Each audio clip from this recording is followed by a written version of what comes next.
What's good? It's Woog. So it looks like they've made it official. Canelo Alvarez is going the route of Matchroom, fighting on DAZN for at least his next two fights.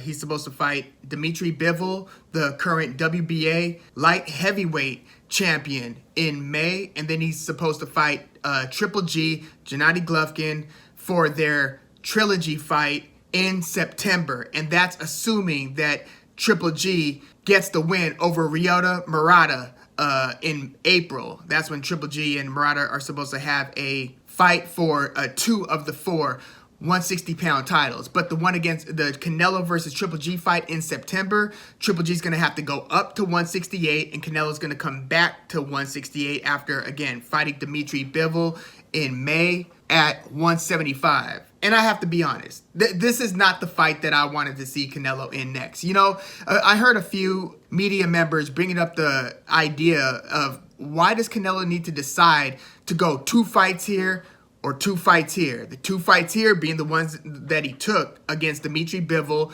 and then against Triple G on the Matchroom, Eddie Hearn, DAZN side, or taking Al Haymon, PBC up on their offer to fight Jermall Charlo, the current WBC middleweight champion, and Jermall Charlo would undoubtedly have to go up from 160 to 168 to fight Canelo, but to have that one in May, and then in September, a fight against David Benavidez, a former two-time WBC 168-pound champion, still undefeated, lost the WBC belt twice, first through recreational drugs, the second time he lost it on the scale before his fight with Romer Angulo. And a lot of people think, okay, Canelo is like ducking David Benavidez, or I'm just saying that at the time Canelo stormed the gates at 168, if David Benavidez hadn't stupidly, or in the second case, just, you know, non-professionally missed weight and lost his title, he would have been holding one of the belts that Canelo wanted when Canelo went to 168. So I really feel like we would have already gotten Canelo versus David Benavidez if Benavidez was still holding a WBC 168-pound title. But he wasn't, therefore he missed out on the Canelo sweepstakes, basically. And it looks like both he and Jermall Charlo are going to have to wait if they want to fight Canelo Alvarez. By the way, I hope both of those fighters, you know, get busy fighting other elite fighters. They've had this issue at 168, it's mostly at 168 where people are kind of looking around, waiting around. 162, you know, the fact that you can't get anybody to fight a current WBO champion in Demetrius Andrade, even, you know, Jermall Charlo, he's not interested in fighting Andrade. One's holding the WBC belt, the other's holding a WBO belt. Triple G showed no inclination or willingness to fight Jermall Charlo or Demetrius Andrade. Instead, he was more or less Canelo hunting.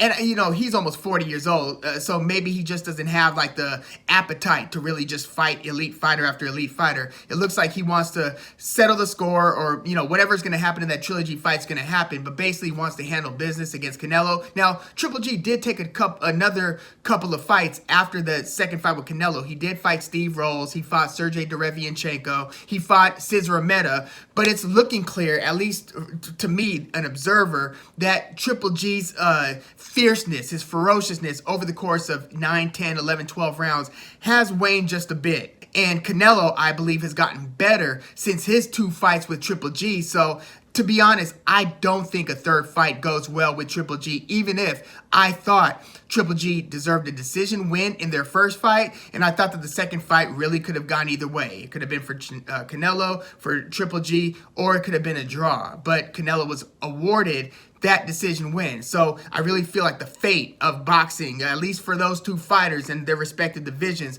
would have been a lot different had the judging obviously been different for those two fights, or at least for one of those two fights. But Triple G came out of two Canelo fights with a draw and with a loss. And so Triple G looks like he's going to get his wish to have that third mega payday. I mean, if nothing else, you cash the hell out on that one.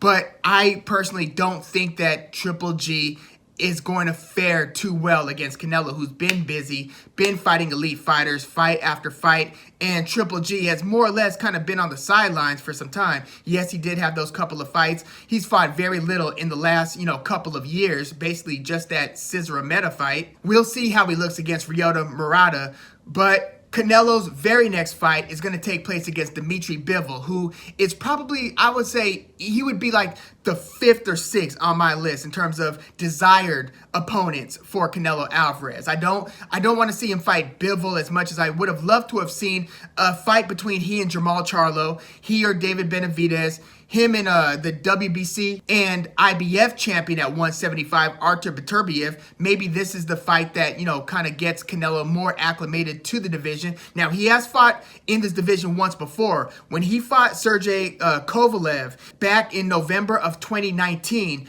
that was for Kovalev's WBO 175-pound title. So Kovalev was a reduced version of himself. He wasn't Prime Crusher Kovalev, but he was holding a belt that he had won off of Eliezer Alvarez in their rematch after Kovalev was stopped by Eliezer Storm Alvarez. So Canelo has fought at 175, and I will say it was a very competitive fight through the first several rounds. Like 7-8 rounds into it, it was anybody's guess who was winning that fight. So Canelo is now, several fights later, returning to 175. It's been about 4 fights since his Kovalev fight now. Time flies. Remember when he was having that whole legal issue with Golden Boy right in the middle of the 2020 part of the pandemic, and it looked like we might not see Canelo fight for a while? Well, damn, that turned around, didn't it? He fought Callum Smith, Avni Yildirim, Billy Joe Saunders, and Caleb Plant, giving 3 of those 4 guys their first and only loss.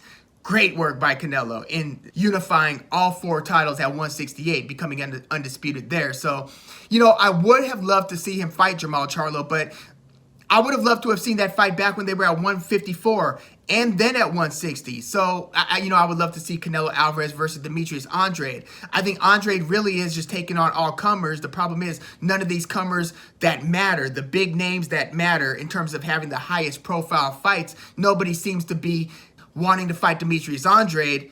And with Jermall Charlo, it's hard for me to really feel bad that Charlo doesn't get his Canelo sweepstakes fight, because I don't think that since Jermall Charlo has moved up from 154 to 160, I thought he was kicking ass at 154. I thought his opponent by opponent selection was of high caliber. Once his 160 run, not so much. Again, he's still an undefeated belt holder with the WBC belt, but he's not fighting any of the elite guys at 160. So it's really tough to make a strong argument that any one of these guys who didn't get the fight deserves the fight against Canelo Alvarez. So it was more like Canelo's the one who's doing all the heavy lifting. So yes, he gets to call the shots. And in this case, he decided to fight Dmitry Bivol, as I mentioned, the current WBA 175-pound title holder, and he has been for some time. Like, he was the interim champ for several fights. It was around the time Andre Ward retired after his second fight with Sergey Kovalev. So Dmitry Bivol fought for an interim belt, and then the then super champion at 175, the lesser champion at 175, Badou Jack, refused to fight Dmitry Bivol as a mandatory and instead wanted to take on bigger names. So Badou Jack vacated his title that Dmitry Bivol then carried as a light heavyweight regular title, and then 5 fights later it was promoted to super light heavyweight title. So I almost feel like it's a tale of 2 title reigns for Dmitry Bivol. On the front half of that, I mean the first few fights after being the lesser or regular belt holder for the WBA, he was fighting really good fighters. He beat Sullivan Barrera, TKO'd him in the 12th round. I don't know if Barrera's been the same since that fight against Bivol. Isaac Chilemba gave prime Sergey Kovalev a good run for his money. Dmitry Bivol beat him, and then he went on to beat Jean Pascal and Joe Smith Jr., a current belt holder at light heavyweight. And it looks like they also might get Artur Beterbiev versus Joe Smith Jr., which would be spectacular. That would be must-see TV. I can't wait to do a preview on that one. But I wanted to just give some early thoughts on Canelo's decision here and what it means for his career and how competitive I expect these matches to be. I'm going to do a full preview as this Canelo versus Bivol fight nears the fight date. But my early thoughts, as I said, I think that Dmitry Bivol has had a tale of two title reigns. In the first half, he fought those really good fighters that I mentioned. But then when he was promoted to super champion, you look at his mandatories, Lenin Castillo, Craig Richards, who gave Dmitry Bivol a run for his money just back in May 2021, unexpectedly gave Bivol a run for his money. I feel like the inactivity after the COVID pandemic, his last fight before the pandemic was against Lenin Castillo. That was October 2019. Then he's out of the ring for almost 2 years. And then he came back and looked lackluster against Craig Richards, but he still won via unanimous decision. It was a competitive fight. And then he fought Umar Salimov and won that one via unanimous decision. He won just, the vast majority of the rounds, so it was no question about who won the fight. Dmitry Bivol has never even won via split decision. All of his wins have been KO, TKO, or in his last several fights. I'm talking his last 6 or 7 fights, all unanimous decision wins. So he's not stopping guys in his last several fights, but he's not, the scorecards aren't close to where one judge gives it this way or one judge calls it a draw. He's only had unanimous decision wins in his decision wins. So he's winning convincingly. Last couple fights has not looked spectacular. Last three fights hasn't fought elite competition, Salimov, Richards, and Castillo. Again, before that, he was fighting good fighters. Joe Smith Jr., Jean Pascal, Chilemba, Sullivan Barrera. These are all either champs, or former title contenders. But when I'm sizing up Alvarez versus Bivol, I'm like, if Bivol's going to beat Canelo, how's he going to do it? Well, Canelo would have to look kind of off. He would have to look like he's not as sharp as he was when he fought Callum Smith, because of the same Canelo Alvarez that fought Callum Smith, even though we're talking a division below, fought Dmitry Bivol. I would think Canelo Alvarez ends up winning that one. It probably via close decision. I don't think he's going to stop Dmitry Bivol. Bivol's a pretty good defensive fighter. He's a really good sweet scientist style fighter. He's a very technical boxer who actually has a lot of volume. A lot of technical boxers are kind of the back foot, only punch as a counter puncher, or maybe one punch at a time style fighters.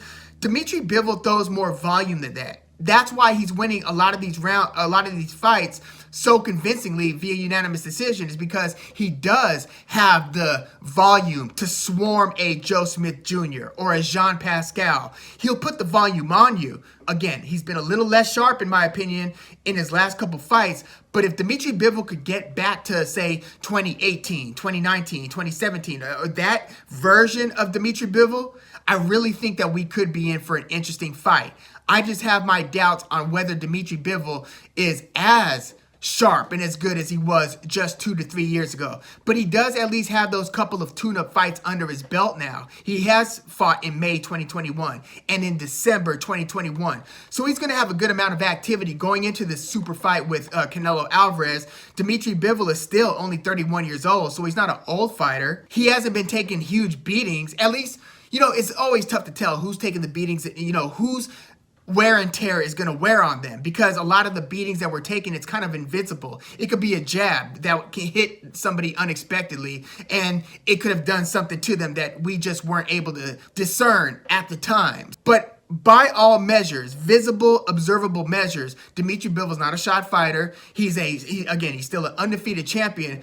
But the experience gap here in terms of Canelo fighting under the brightest of lights. Dmitry Bivol, again, has several title defenses, and he was heading a lot of HBO cards, or he'd be on a undercard for a Gvozdyk fight. But in terms of being a headliner in the marquee on the biggest stages, Dmitry Bivol hasn't seen that. He had good crowds to that, his big fight against Jean Pascal, Joe Smith Jr., Chilemba, but it wasn't at the same magnitude of what he's going to face in even the media obligations that he's going to have to face going into this fight with Canelo Alvarez. So, Canelo Alvarez, again, only has one fight in this division, but the way that his power has been carrying up, keep in mind, Canelo a long, long time ago was fighting at welterweight. then 154, 160, just flirted at 175, came back down to 160 to fight, I think, Daniel Jacobs. No, he fought Jacobs before going to 175, fighting Kovalev,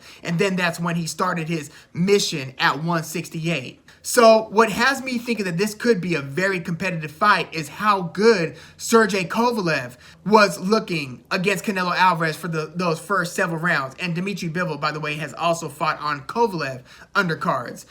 But damn, Canelo's sharp. And it just looks like his combinations, and when he decides to commit to the body, it just looks like his punches are splashing in ways that his opponent's punches are not. So I am really curious to see if Canelo could essentially start walking down Dmitry Bivol and can look. I think Canelo can hurt Bivol, and if you could hurt Bivol, you could probably stop Bivol. The question is, can Bivol get Canelo's respect? And I mean really get his respect. I know he could frustrate him. I mean, Caleb Plant, to a degree, frustrated Canelo in spots. Billy Joe Saunders frustrated Canelo in spots, as did obviously Floyd Mayweather, Erislandy Lara, Daniel Jacobs to a lesser degree. But, you know, he being Canelo, has lost rounds in several different fights.